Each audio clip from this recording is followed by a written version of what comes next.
Well, Erling Haaland won't be going to the World Cup in Qatar next year. Still to be seen if Cristiano Ronaldo will be able to book his place. And Italy will also have to come through the playoffs if they're to play in the World Cup next year. But we know that Leo Messi will be going to Qatar in 2022. Argentina qualifying for the World Cup finals, the current South American champions, with a draw against their great rivals Brazil during the week. Delighted to say we're joined by our man in Brazil, Tim Vickery. Tim, how are you getting on? I'm very well. I'm still recovering from the marathon that is South America's World Cup qualification campaign. We've had 8 rounds over the last 2 months, 3 in September, 3 in October, and 2 just now. So at my age, I think I need a nice long lie down after all of that. Well, before we talk about the game itself then, maybe this is a good time to look at the mess that has been South American qualifying with COVID-19 and games having to be postponed. What's already a pretty hectic schedule for qualifying, a Copa America sandwich in the middle of that. It seems perfectly understandable that the South American teams don't have a huge appetite for Arsene Wenger's idea of a World Cup every 2 years when you look at the amount of qualifying which is required in South America for the current model. Yeah, and if that model were to change, qualification would have to change.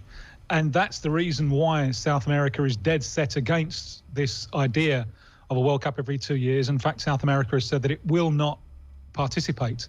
When initially the idea was floated, there was some interest, and then CONMEBOL, South America's confederation, consulted the membership, and they saw that the countries were very much against, because really what Arsene Wenger's plan is, and I think it's very Eurocentric in this sense, it's a war on World Cup qualification. You will, in order to have the World Cup every 2 years, the qualification campaign must be shortened, reduced to a minimum. And South America, since 1996, for the France 98 qualifiers, has had this one big group format with all the countries playing each other home and away. It takes a long time, but there's no doubt about it. It's the most competitive World Cup qualification campaign on the planet, and it's led to a dramatic improvement in the standards of the lesser nations or the smaller nations. So I'll run you through it. Ecuador had never qualified for the World Cup until 2002. 2006, they got through to the second round and gave England a game. 2010, best World Cup in the history of Paraguay. 2014, best World Cup in the history of Colombia. 10 and 14 were the best in the history of Chile, with the exception of 62, which they hosted. And Uruguay have come back to the top table, semi-finalists in 2010, best South American side statistically in 2 of the last 3 World Cups. 25 years ago, all of that was seen as unthinkable. So South America came to the conclusion that if qualification is shortened, it's got a lot more to lose than to gain from Arsene Wenger's plan. And a lot will be lost as well, Tim, if you consider that pretty much all of the stars of the countries you've just named play their football in Europe. So therefore, if you're a fan of Argentina or Uruguay or Ecuador or Brazil, chances are the only time that you get to see your star player in the flesh is in a World Cup qualifier, or if your country is hosting the Copa America. Well, you have hit the nail on the proverbial. And this is why I think Arsene's idea is so Eurocentric. I understand his desire to preserve players from the amount of travelling that they have to do. But, you know, for crowds in not only South America, but Africa, Asia, this is the time. It's the only time that you get to see the players that your continent produces. And European audiences are spoiled. They can watch these players every week. The global audiences can't. And that, I think, is another convincing idea against Monsieur Wenger's plan. We had, again, a very tightly fought game between Argentina and Brazil this week, with World Cup qualification on the line for Argentina. They're now 27 games unbeaten, a stretch that goes right back through the Copa America, which they won on Brazilian soil during this summer. Ahead of 2022, how good or bad are Argentina now looking? Well, they're looking more like a team than they've done for a long, long time. It was a caretaker coach, Lionel Scaloni, who took over after the shambles of the last World Cup. He obviously spent time finding his feet. But in the Copa America of 2019, that they started disastrously, you could see him beginning to build towards something more coherent, beginning to house Lionel Messi in a collective structure that gets the best out of him. And that they haven't lost since the semi-final of that 2019 Copa against Brazil. So one of the things that came in first was the midfield. And the best thing about this unbeaten run has been their fluidity in the midfield. Rodrigo de Paul, terrific player, wonderful range of passing. Giovanni Lo Celso, much more effective for Argentina than he's been for Tottenham. And he has a sweet thing going with Messi. And Argentina are moving the ball so well. And it means that they're bringing Messi into the game in pockets of the field where he can do some damage. Whereas before, plan A was give the ball to Messi and pray, and plan B was also give the ball to Messi and pray. Now they're beginning to get the best out of him. And I think he's more motivated to play for Argentina than he is for Paris Saint-Germain.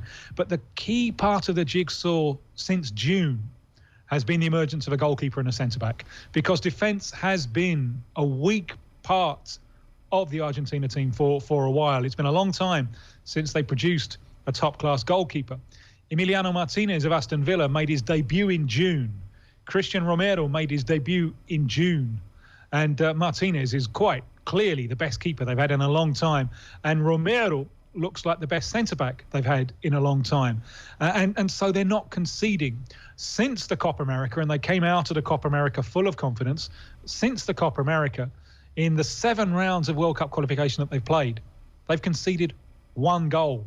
And that was a ludicrous VAR penalty away to Venezuela when the game was already won. So they've tightened up there defensively. Yes, there are times when they look to be defending absolutely at the limit. They've needed heroics from Martinez. And it was clear on Tuesday night against Brazil that they were worried by the pace of the Brazilian attack. And I think that's one explanation for that one that Nico Otamendi got away with, the forearm smash into the face of Leeds winger Raphinha. The referees, the VAR referees, the officials have all been suspended subsequently for not spotting that one and sending off Otamendi. So there are times when they've been defending at the limit. And this perhaps is a difference from Brazil, who don't look like conceding goals.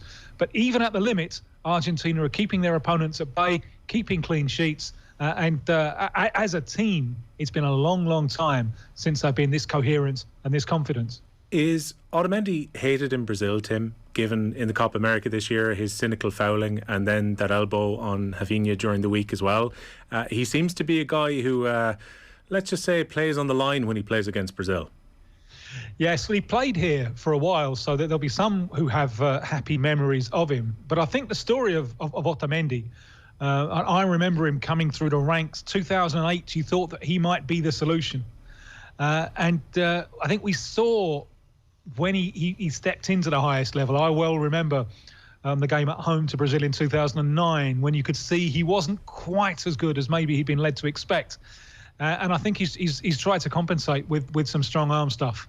It was, from the point of view of a cynical elbow, it was beautifully done, because I don't blame the referee for not spotting the intention there. I don't blame the referee. It was done very, very quickly. The VAR officials, I think, should have done better.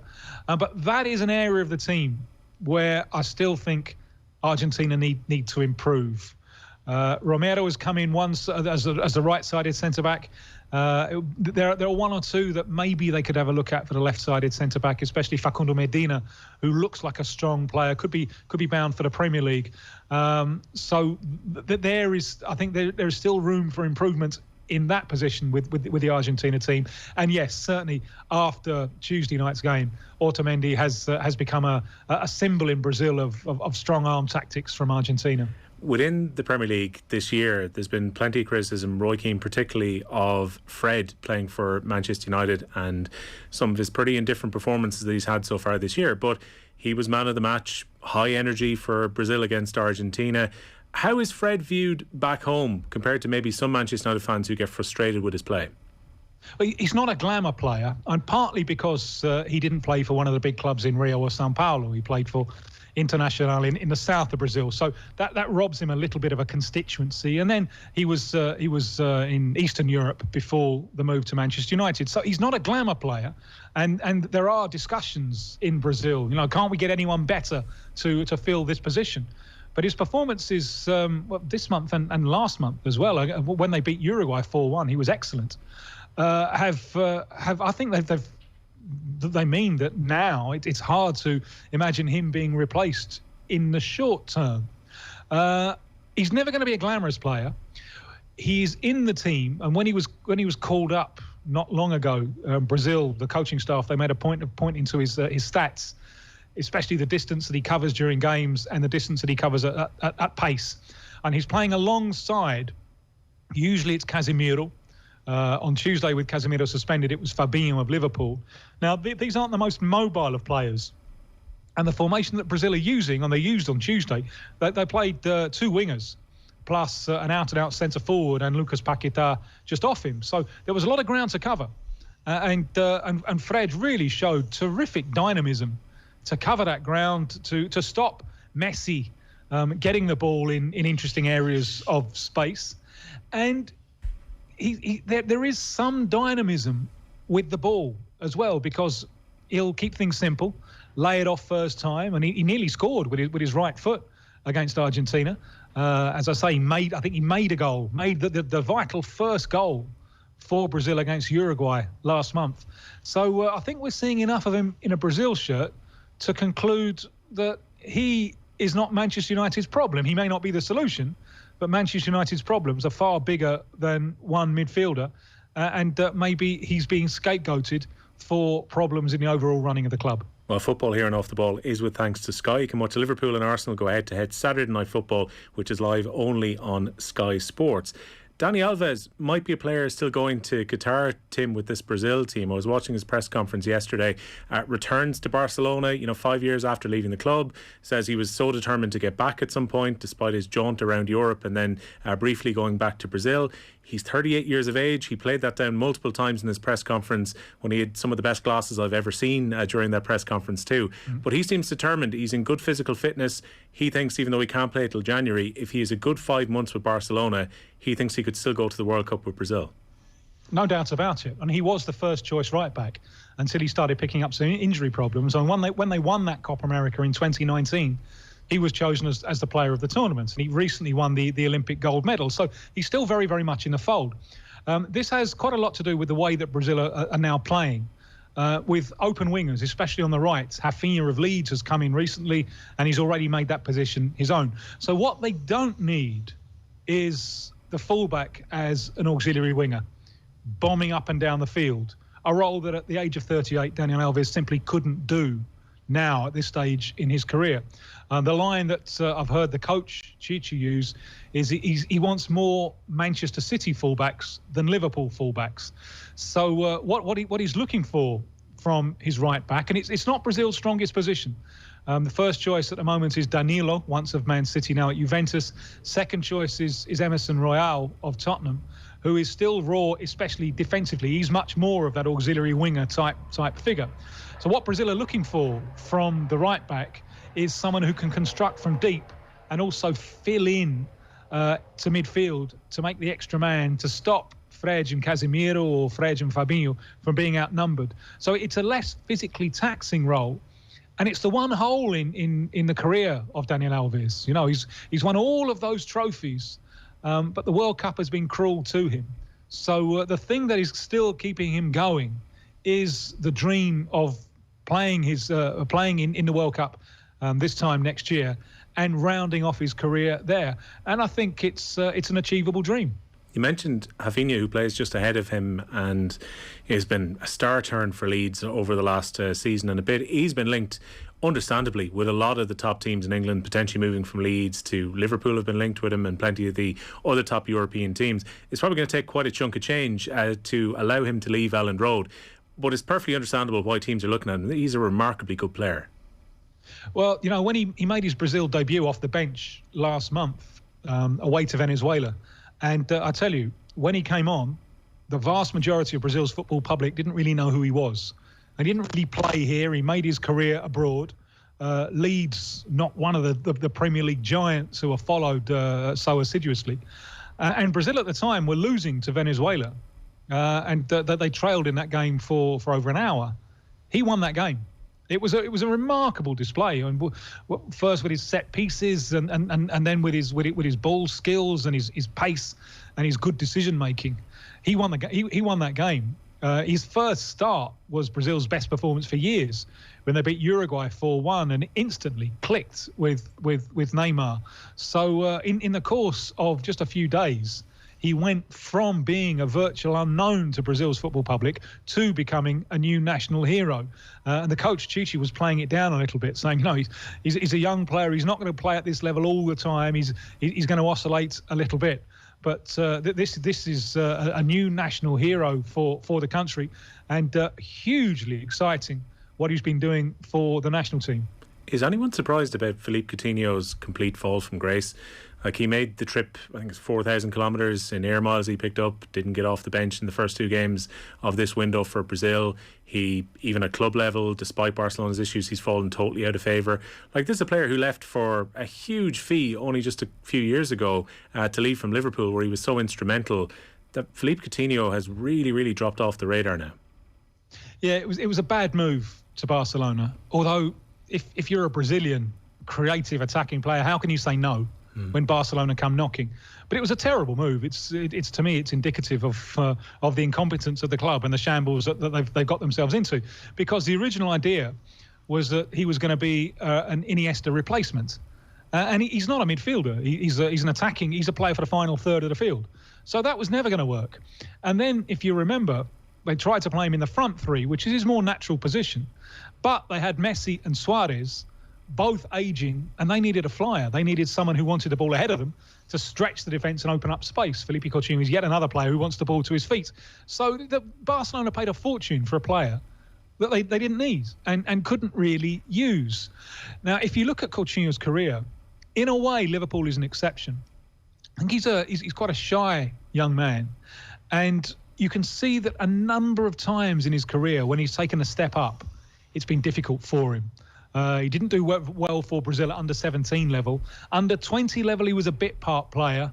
Inter Milan, well, in the end, they'd had a long-term relationship with him, but they ended up practically giving him away for nothing to Liverpool, where he flowered. Now, he had flowered a little bit on loan before at Espanyol under Pochettino.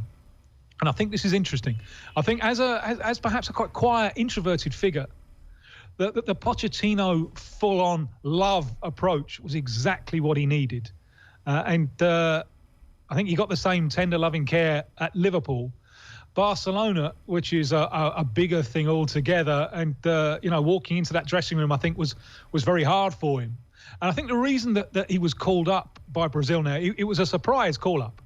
If I can remind you that initially, before Roberto Firmino of Liverpool pulled out, Vinicius Jr. wasn't in the squad, and Philippe Coutinho was. That seemed very strange given their club form. I think the reason that the coach called him up was not necessarily that he was going to use him at this point, but just to keep him in the fold, just to give him a little bit of affection.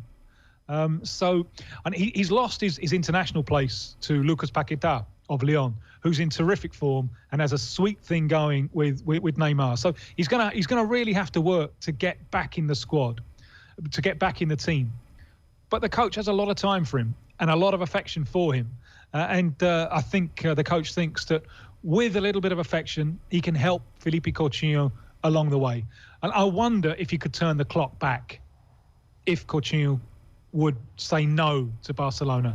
But as I say, if you're an attacking Brazilian player and you get the chance to put yourself in that tradition of Romario, Ronaldinho and Rivaldo and so on, how on earth do you say no?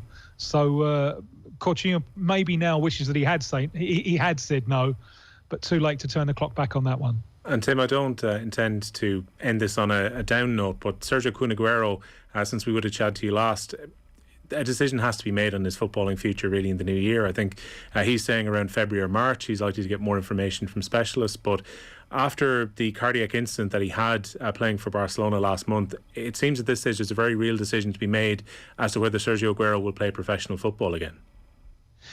Yes, and if he does have to leave, well, it's a blow for him. It's a huge blow for Independiente back in Argentina, the club who sold him to Europe and have been dreaming of getting him back ever since.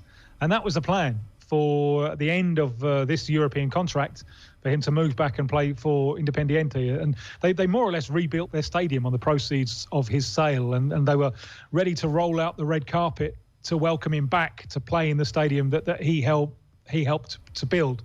Obviously, there are doubts about that. But if he does have to leave the game, what a legacy he's left. The one thing missing from it is title with Argentina. Is more success with Argentina. He's the third top goal scorer in all time in Argentina, with some magnificent players behind him. But the big tournaments always seem to come, at the end of the season when he was not firing on all cylinders. And he, I think, a little bit like his new clubmate Daniel Alves, he was looking towards the next World Cup as maybe the big chance to sign off his international career with something a little bit special. But that now looks unlikely. Well, look, fingers crossed he gets the all clear and he can get back playing again. Tim, thanks a million for joining us on Off the Ball. My pleasure. Thank you.